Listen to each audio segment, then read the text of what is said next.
Yo, listen up, here's the story about a little guy that lives in a blue world.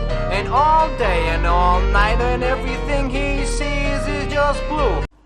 Bueno, mando un saludo cordial a todos ustedes, estimados compañeros estudiantes. Voy a realizar la exposición respecto a la parte número 2 de la unidad número 4, referenciado a métodos de enseñanza y formas de expresión y representación.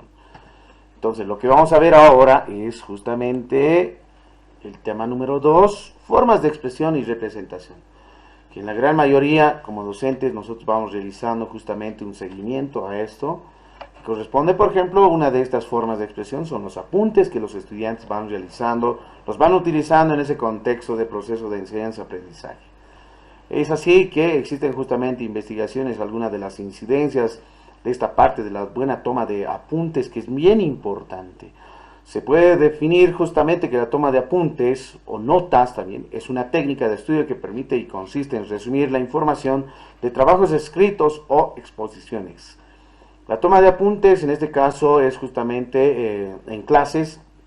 Tomar apuntes en clases es la actividad que se realiza justamente dentro de ese proceso de enseñanza y aprendizaje, en el que el docente va explicando, va exponiendo la temática y los estudiantes lo que realizan son justamente esa parte de la abstracción, de la asimilación de los datos informativos, que es conocido como un proceso cognitivo complejo. Obviamente compete a esto en la relación de la parte de la memoria, ¿no? Ya sea a corto, mediano o largo plazo.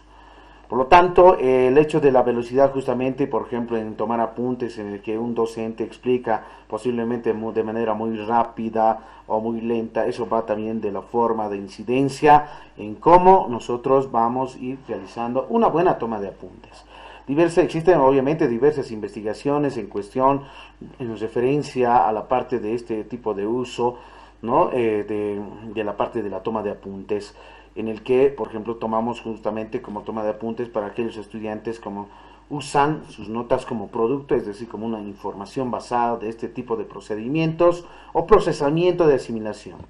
En la parte de la información en el que se va reflexionando, se van analizando elementos muy importantes. Estrategias, obviamente existen 4 estrategias fundamentales para esta toma de apuntes. Una de ellas es el método Cornell, o también conocido como el sistema Cornell, que toman apuntes. Es una técnica bien conocida para poder utilizar. Justamente se tiene una hoja que se divide en 3 secciones, es decir, 2 columnas principales y una parte que es la parte del resumen. En la primera parte lo que se inserta son las ideas claves, palabras claves, ideas principales, y en la segunda justamente se toman aquellas secundarias.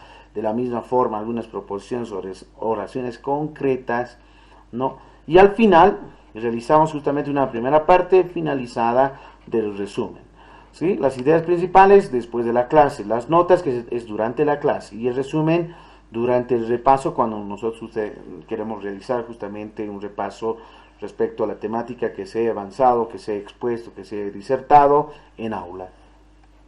La siguiente estrategia de la toma de apuntes es el método de página dividida. Simplemente son 2 divisiones en una página, ya no como en esta subdividida en 3, ¿sí? Son 2. A menudo lo comparan también con el método Cornell, obviamente, que parecen similares, pero la diferencia principal es justamente su estructura central, ¿no? Sugiere justamente usar esta técnica que se divide en 2 secciones simplemente, en el que primero se insertan las ideas principales y en el segundo las ideas secundarias. El tercero de las estrategias son los recursos visuales, también conocido como supernotas. Estas supernotas justamente se van generándose a partir de poder expresar nuestras ideas en base a un esquema mental o mapas mentales.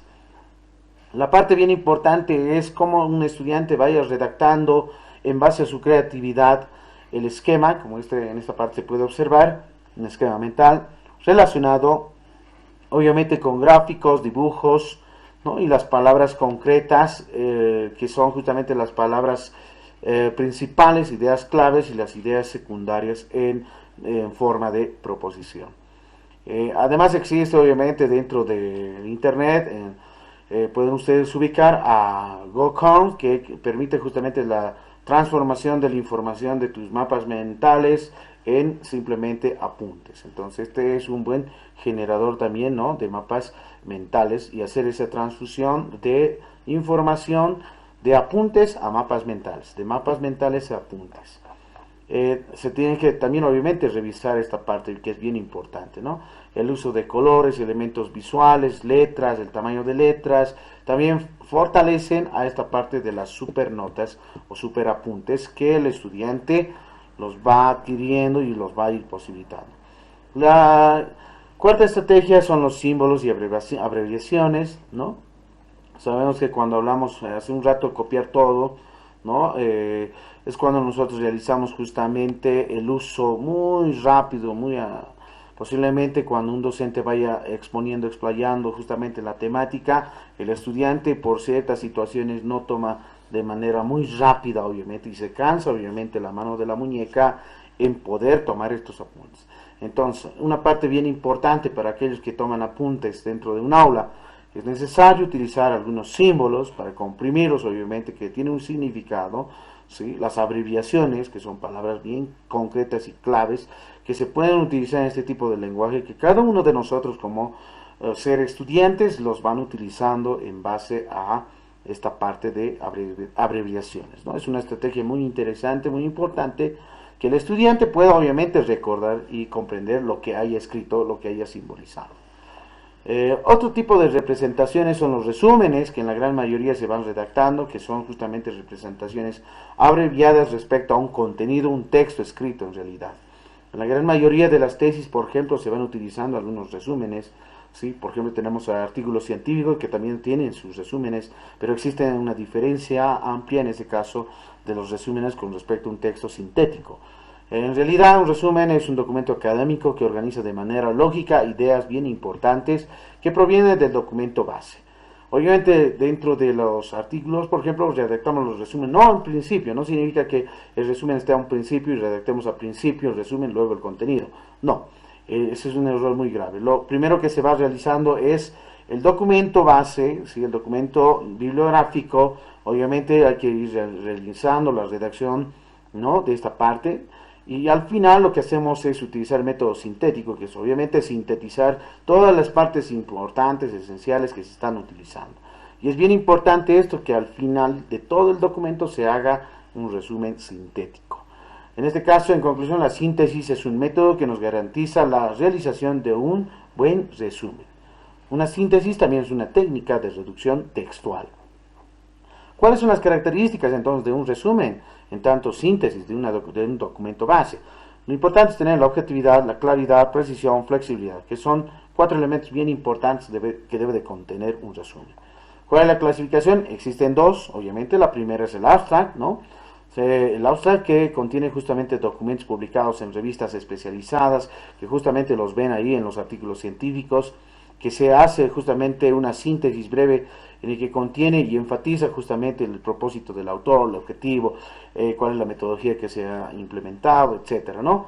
El abstract se redacta en un idioma original, en este caso del documento, y en inglés, en el que también contiene justamente las palabras o conceptos, en el caso se lo conoce como palabras clave. Entonces ese es un estilo en el que se puede ir redactando en la forma de la clasificación el abstract. El otro punto es la síntesis analítica, también conocido como resumen analítico. Es un texto académico que tiene una amplia difusión, en el que se va elaborando justamente la presentación de ideas formales necesarias que el lector va a ir construyendo. En realidad, esto es cuando nosotros vamos tratando de resumir textos, por ejemplo, posiblemente alguna revista científica relacionada a una cierta temática. Entonces, hacer un síntesis de todo el contenido, ¿no? Ese es el resumen analítico, porque nosotros vamos realizando el análisis correspondiente a este documento. ¿Qué se debe tomar en cuenta para realizar un resumen? Como pregunta. Primer punto es lo que hay que hacer es el análisis del texto, ordenar las ideas, ¿no?, desde las más sencillas a las más complejas. Obviamente tenemos ahí que utilizar alguna de esas estrategias de toma de apuntes también, ¿no?, para poder obtener algunas palabras que posiblemente no los comprendamos. Hacemos un apartado y poder seleccionar, buscar, un poquito indagar la parte de las palabras que posiblemente no se comprendan de manera adecuada. Y finalmente elaborar una síntesis del texto, ¿no?, integrando obviamente las partes esenciales. ¿Cómo se elabora un resumen? Por lo tanto, hay que ver la parte de la lectura y la relectura del texto base que se tiene, es decir, la documentación. La planeación es justamente la identificación y extracción de la información. Textualización es justamente la elaboración preliminar del resumen, es decir, de este resumen podemos ir mejorando otras. Adecuación es justamente la revisión del lenguaje usado que garantiza y expresa justamente estas ideas claras que el autor nos está mencionando. La revisión es en primer lugar una corrección necesaria y garantizar la coherencia, la cohesión, la constatación del documento. La reescritura es la elaboración de la versión en realidad final del resumen que se va a ir realizando. Entonces, bien importante esta parte del tipo de cómo poder realizar un procedimiento sistemático de resumen. Tipos de resumen son tres. Resumen ejecutivo, que en la gran mayoría lo van realizando en el mundo financiero, de negocios, ¿no? De las empresas, de las instituciones, de las organizaciones en los que van redactando el resumen. Bibliográfico, el resumen bibliográfico es otro tipo de resumen que hace justamente referencia a un libro, una obra, una obra literaria, una disertación, puede ser un libro científico, ya sea con fines divulgativos. El resumen de prensa, en la gran mayoría de nosotros lo vemos justamente en la parte de la importancia que se hace en la opinión pública. Se envía justamente, por ejemplo, en la parte de los grandes medios de comunicación se van realizando, redactando simplemente estos resúmenes de prensa, mayormente utilizados también en los periódicos. Ustedes pueden observar en los noticieros, también tienen un resumen de video audio grabado en el que va concretando en la parte informativa de las noticias, informaciones del día. La resolución de problemas es otra de las representaciones, en este caso, de esta unidad. Cuando nosotros hablamos de resoluciones de problemas, en la gran mayoría posiblemente se enmarcan a la resolución de ejercicios, posiblemente dentro del área de matemática, física, química, es decir, ciencias exactas. Pero en realidad no simplemente es en esta área, sino también debemos de verlo en las áreas, por ejemplo, en el que pueden ser áreas dentro del área social, en psicología, puede ser dentro del área educativa, en ciencias de educación, ¿no? Que hay que tomar en cuenta que también existen problemas. Para la resolución de problemas justamente hay que tomar en cuenta una orientación o actitud hacia el problema. Es decir, en la gran mayoría es afrontar esta parte, que es una parte muy importante, y según la Real Academia Española, lo define en su 21ª edición, que la acepción, por ejemplo, de la concepción de problema es una proposición o dificultad de solución dudosa. Esta definición se observa justamente en la noción de solución, que podamos redactar posiblemente no de manera natural, puede ser muy complicada al parecer, cuando realmente realizamos investigaciones dentro del área educativa, por ejemplo, que no se pueden a priori contestar estas, y es por estas situaciones que realizamos tesis de investigación.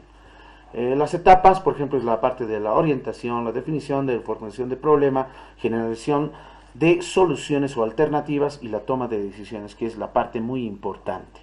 La resolución de problemas en realidad es un proceso cognitivo, afectivo, conductual, mediante el cual la persona, en este caso el estudiante, va identificando, va a ir descubriendo, en este caso, la solución o respuesta. El problema es una transacción, en este caso, de persona-ambiente, en el cual hay una discrepancia, en este caso, de desequilibrio. Obviamente el contexto es bien importante para poder obtener lo que la persona va a ir redactando, en este caso, la parte de identificación del problema. Por ejemplo, en la investigación nosotros realizamos un diagnóstico, identificamos el problema. Este problema puede ser identificado mediante muchas estrategias que ustedes ya los han visto en otras asignaturas. Por ejemplo, puede ser el diagrama del árbol, ¿no? O también conocido como el árbol de problemas, ¿sí? Donde están las causas, el problema y los efectos. Puede ser la parte de la espina del pescado, Ishikawa, que ahí se encuentran las partes de las causas, los efectos y el problema central. Puede ser la columna de doble entrada, donde se encuentran las causas y los efectos para poder identificar un problema común denominador. Podemos utilizar también la matriz de Bexter, que es otra de las estrategias para identificar los problemas. La solución obviamente es la respuesta o afrontamiento, en este caso eficaz, ¿sí? Posiblemente algunos tengan estrés y eso es un ambiente, en este caso una transacción entre persona y ambiente. Obviamente va a depender mucho de los contextos, ya sean internos o externos. Externos de contexto, internos dentro de nuestro mismo ser, es decir, la parte psíquica, analítica, es que estamos en realidad en buenas condiciones, se podría decir, no tener un estrés obviamente que exceda justamente estos afrontamientos de los problemas que hoy, por ejemplo, estamos suscitando, ¿no?, en esta parte. El afrontamiento del problema es bien importante, que son respuestas o actividades mediante el cual se va internalizando. La noción, las emociones, también es otra parte muy importante, ¿no? La parte fisiológica, por ejemplo, las actividades del sistema nervioso, actividades cognitivas, ¿no?, de las valoraciones, posiblemente de las amenazas que pueda contener, no poder afrontar un problema, resolver este tipo de problema, pero también hay que ver las respuestas motoras, es decir, respuestas de evitación. La parte de la subjetiva, esto de las emociones, por ejemplo, es bien importante, ya que el grado de una persona en cuál emocionado lo ponga el interés a poder indagar, poder solucionar un determinado problema, es bien importante. También hablamos justamente de la aparición de este enfoque de resolución de problemas, que es obviamente una preocupación en la didáctica, dentro del aula, dentro de ese proceso de enseñanza-aprendizaje. La gran mayoría, cuando tienen un problema, por ejemplo, en estadística, no saben cuál es el punto de inicio, no saben por dónde iniciar, si es que no se ha dado obviamente una lectura correspondiente. Lo que sí se debe de realizar es fortalecer, por ejemplo, la parte de lectura es bien importante para poder afrontar un problema. Segundo punto es tener un apoyo, un colaborador, un tutor, un asesor en el que te pueda asesorar cómo resolver este problema. Y después es la fase de poder realizar justamente de manera individual, tú puedes ir resolviendo estos problemas, que son bien importantes, ¿no? La parte de la enseñanza, en este caso, del docente, es justamente enseñar cómo resolver estos problemas, que por ejemplo dentro de las áreas de ciencias sociales hay problemas en los cuales no podemos resolver de manera más directa, más rápida. Por lo tanto, se requiere un análisis, un poco de tiempo, ¿sí?, porque nosotros debemos de analizar, debemos descubrir, posiblemente elaborar, formular hipótesis, comprobar, reflexionar, argumentar y comunicar obviamente estas ideas. El proceso de resolución de problemas es justamente, contiene, según Vagos y García, menciona dos componentes principales. Orientación hacia la actitud de los problemas, ¿no?, que es bien importante, la percepción del problema, la atribución que vamos a tomar en cuenta, la valoración, control de persona, el compromiso de tiempo y esfuerzo. La otra parte son las habilidades básicas de resolución de problemas. Existe ahí 4 fases que son fundamentales: la definición del problema, generación de soluciones o alternativas, la toma de decisión y la aplicación de la solución y comprobación de su utilidad. Ahí podemos obtener y mencionar, por ejemplo, a autores como Brainstorm, Steiner. Podemos utilizar dentro de estas alternativas o fases para la resolución de problemas. Otro tipo de elementos también aquí son dentro de las representaciones. Hablamos ahora de producciones escritas y gráficas, es decir, hablar de la parte de la producción intelectual, de artículos científicos, ensayos, la producción de conocimientos, que es bien importante en la parte académica, las condiciones que éstas deben de tener justamente para poder redactar una producción intelectual, como ser un artículo científico, una revista, puede ser una tesina, una monografía, una tesis, un trabajo dirigido, un proyecto de grado, que es bien importante. Para esto se debe de conocer, por ejemplo, algunas fases y algunas normativas que en realidad ustedes ya los deben de conocer, y si no, ahora los voy a mencionar. Son las normas de producción intelectual, las que mayormente se utilizan, las normas ISO, las normas APA y las normas Vancouver, que contienen justamente y contemplan las partes formales, contiene las abreviaturas, las siglas, citas, notas, cuadros gráficos, ilustraciones, viñetas, referencias, índices, es decir, en realidad la parte bibliográfica documentada, que es bien importante para una producción intelectual. Si tú quieres redactar un libro, debes de tener justamente una base teórica, una base bibliográfica, que se lo conoce también como el marco de referencia bibliográfico, para poder construir una parte de una teoría que es bien importante. Entonces es así que la producción intelectual a nivel académico, la persona, en este caso el estudiante o docente, los vamos redactando y es necesario propiciar información. Modalidades de producción, por ejemplo, intelectual, pueden ser libros, como ya se ha mencionado, manuales, pueden ser fascículos, ensayos, artículos, una compilación, ¿sí?, de obras, unas guías didácticas, como por ejemplo esta es una guía didáctica que es una parte de la unidad número 4, etc. Entonces son producciones intelectuales que son bien importantes. Como también este video que voy grabando es una producción intelectual. Existen dos tipos de categorías dentro de esta parte del marco de poder redactar, ¿no es cierto?, documentos escritos, o la parte de videos. La propiedad intelectual, por ejemplo, la propiedad intelectual es bien importante. Se subdivide en dos categorías, la propiedad industrial y la propiedad de derechos de autor. La industrial obviamente se engrana o enmarca a esta parte de los ámbitos de personas jurídicas, organizaciones, instituciones, que tienen una marca, un patente, ¿no?, el diseño, dibujo, modelo, etcétera, que son condiciones importantes que algunos posiblemente dentro del área empresarial los van difundiendo. Los derechos de autor es justamente un conjunto de normas que regulan los derechos por ley, que conceden justamente estas obras artísticas escritas de carácter musical, literario, cinematográfico, computacional, como por ejemplo software, etc.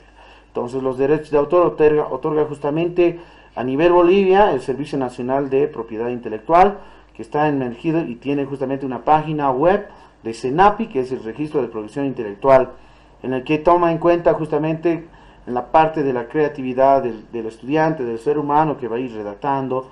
Los requisitos son fundamentales: que sea original, ¿no?, la originalidad, que se encuentre plasmado en un soporte, ¿sí? Si tienes un blog, sport, ¿no?, si tuviese un YouTube en el que tú puedas obviamente cargar estos documentos y compartirlos.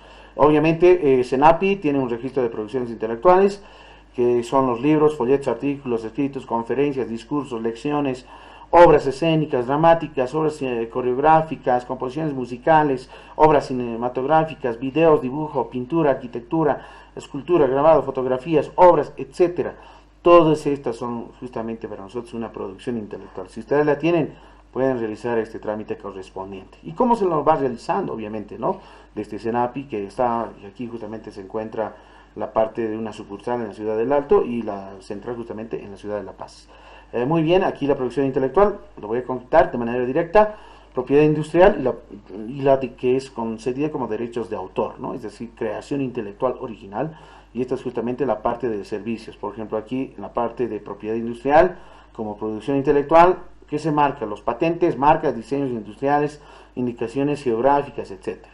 Dentro de los derechos de autor, las que he mencionado: obras literarias, musicales, pintura, escultura, película, software, etcétera.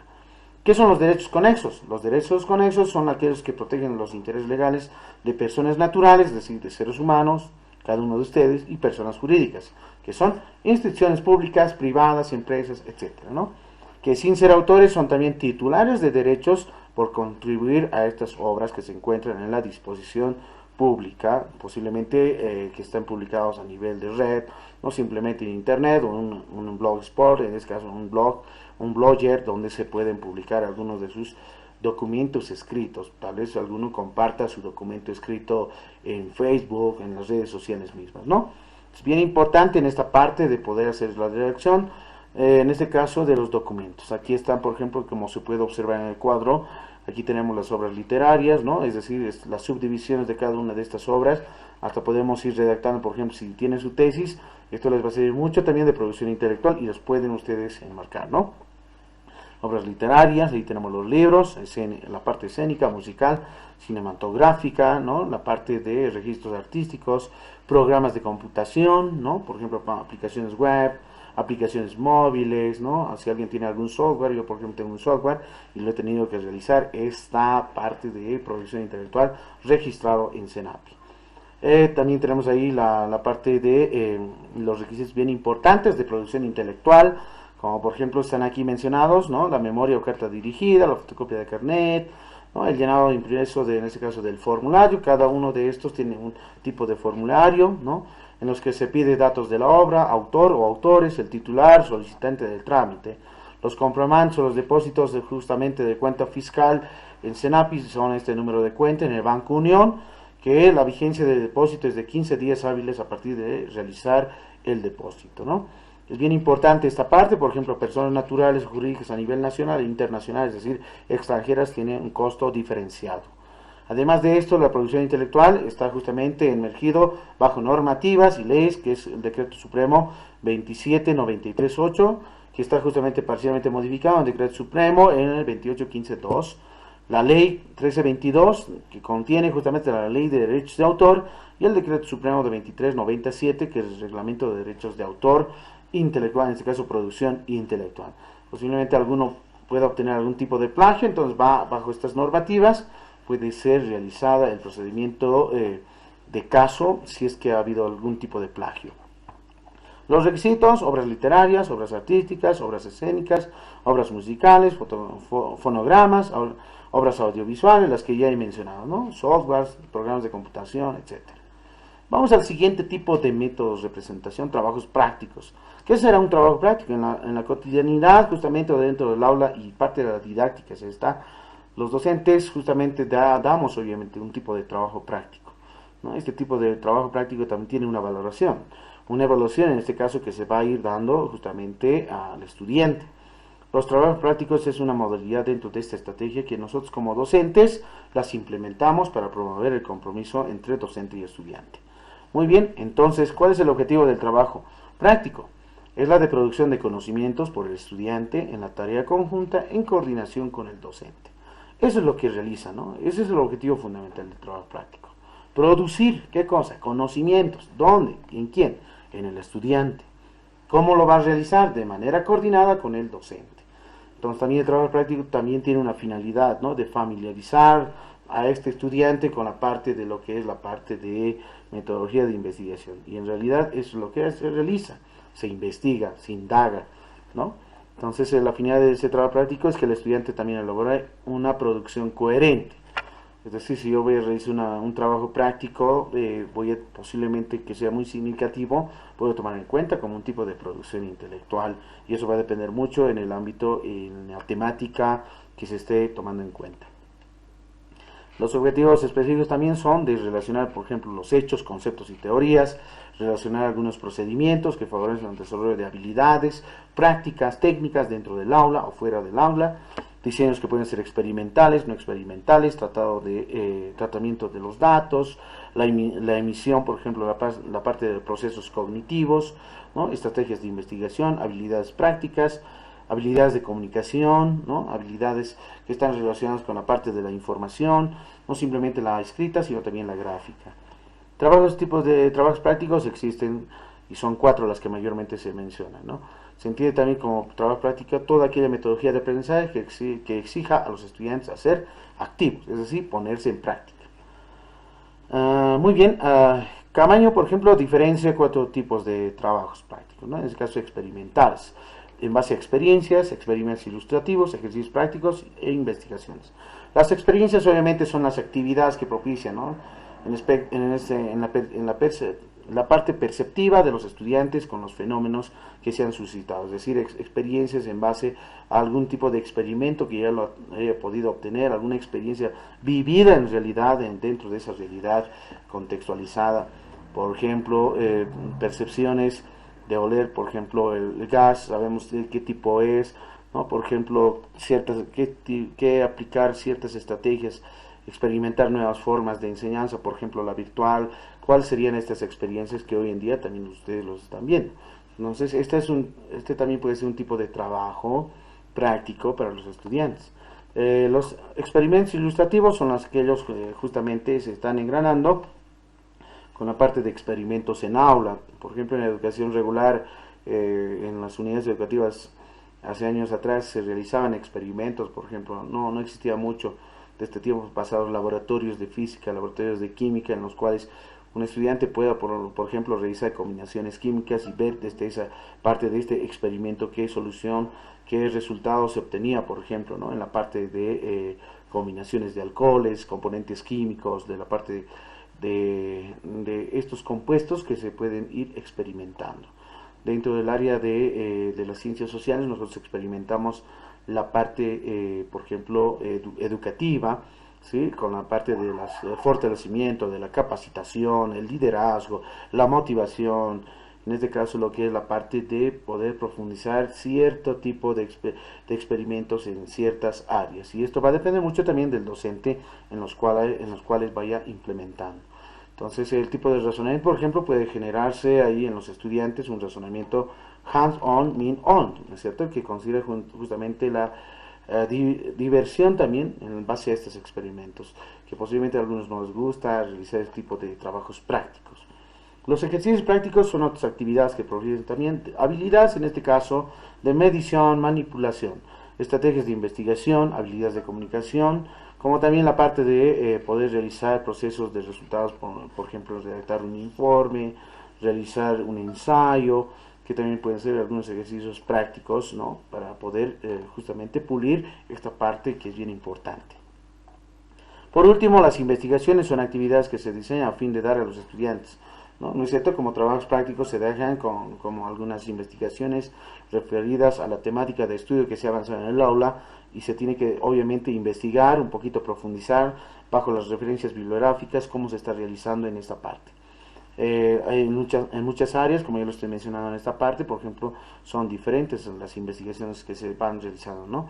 En la parte, por ejemplo, de resoluciones de problema teórico, puede ser de problema práctico, eso ya depende mucho del docente que vaya impartiendo, obviamente, ¿no?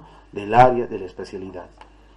Actividades dinámicas de grupo, estas son las que mayormente vamos utilizando, ¿no? En las aulas se han utilizado las dinámicas de grupo, por ejemplo, posiblemente dentro de la asignatura de creática, por ejemplo, van creando algunas dinámicas de grupo y hay una infinidad de documentos y libros donde hay varias estrategias y dinámicas de grupo.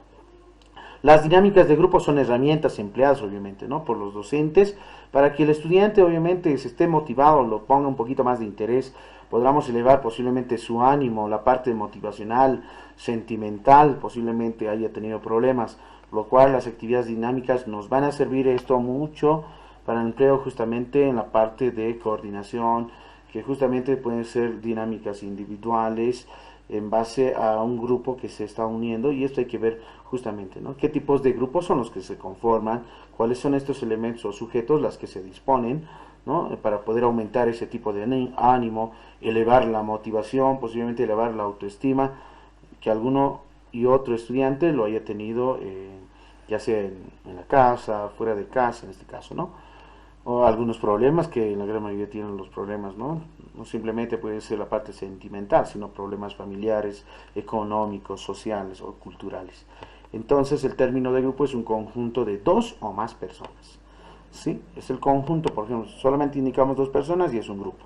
Si tenemos más de dos personas, ya en realidad es un grupo, ya, ¿no? Que vinculan justamente la relación. ¿Cuál es la relación bien importante? Que los grupos que están conformados en aula tienen un objetivo.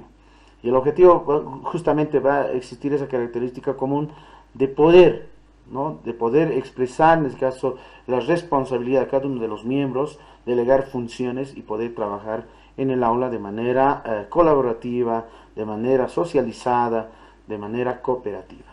Es así que los grupos son unidades, en este caso, de diversidad, es la parte más importante, porque en aula, por ejemplo, algunos solamente integran grupos que son grupo de varones, grupo de chicas o de mujeres en este caso. Entonces un poquito hay que hacer una variación, se podría decir, una mezcla, ¿no? Para ver justamente cómo se engrana, cómo es el comportamiento, cómo es la parte de poder ayudar posiblemente a algunos compañeros que no comprenden la cierta temática de estudio. Por lo tanto, aquí define justamente algunos autores de la dinámica de grupo. William Brunner como un conjunto de individuos mutuamente, ¿no? Con mutua atracción interpersonal.